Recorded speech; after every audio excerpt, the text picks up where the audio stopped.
देखिए 21 जून को हम जानते हैं कि ये सबसे बड़ा दिन होता है। इस दिन लगभग 15 से 16 घंटे के आसपास का दिन होता है। सूर्य की किरणें 15 से 16 घंटे धरती पर पड़ती हैं। ऐसा क्यों होता है? तो सबसे खास बात तो यह है, देखिए पृथ्वी को समझना पड़ेगा। पृथ्वी की खास बातें हैं। नंबर एक, पृथ्वी अपने अक्ष पर सीधी नहीं है बल्कि वो 23.5 डिग्री झुकी हुई है। पृथ्वी परिभ्रमण करती है अपने अक्ष पर, रोटेशन जिसको बोलते हैं। और तीसरा, पृथ्वी जो है परिक्रमा करती है सूर्य की, जिसको हम रिवॉल्यूशन बोलते हैं। पृथ्वी अपने अक्ष पर परिभ्रमण करती है, घूर्णन करती है, रोटेशन करती है, जिसकी वजह से दिन और रात होते हैं। कोई जो सिरा सूर्य के समक्ष होगा वहां दिन होगा, जो सिरा सूर्य से दूर होगा वहां पर रात हो जाएगी। और जब पृथ्वी चारों ओर चक्कर लगाती है तो पृथ्वी के चारों ओर चक्कर लगाने के कारण मौसम में परिवर्तन होते हैं।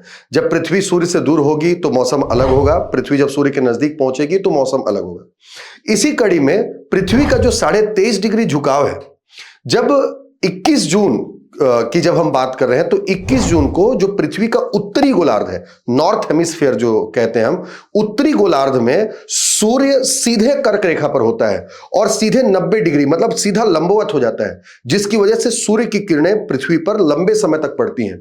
इसी चीज को समर सोलिस्टिस कहा जाता है, जो कि 21 जून को होता है। और जरूरी नहीं कि केवल 21 जून को ही हो, 21 जून, 20 जून और 22 जून भी हो सकता है।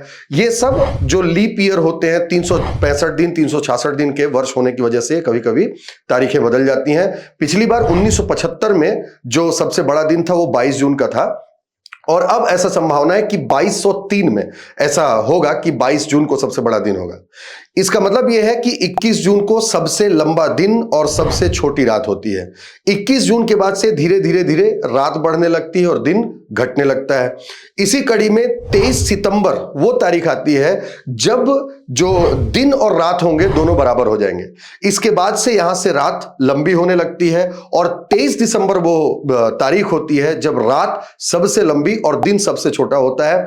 दिन मात्र 10 घंटे के आसपास का दिन रह जाता है, 10 घंटे 18 मिनट के आसपास का। इसके बाद फिर से वही कड़ी शुरू होने लगती है और सूर्य जो है उत्तरी गोलार्ध के नजदीक जाने लगता है।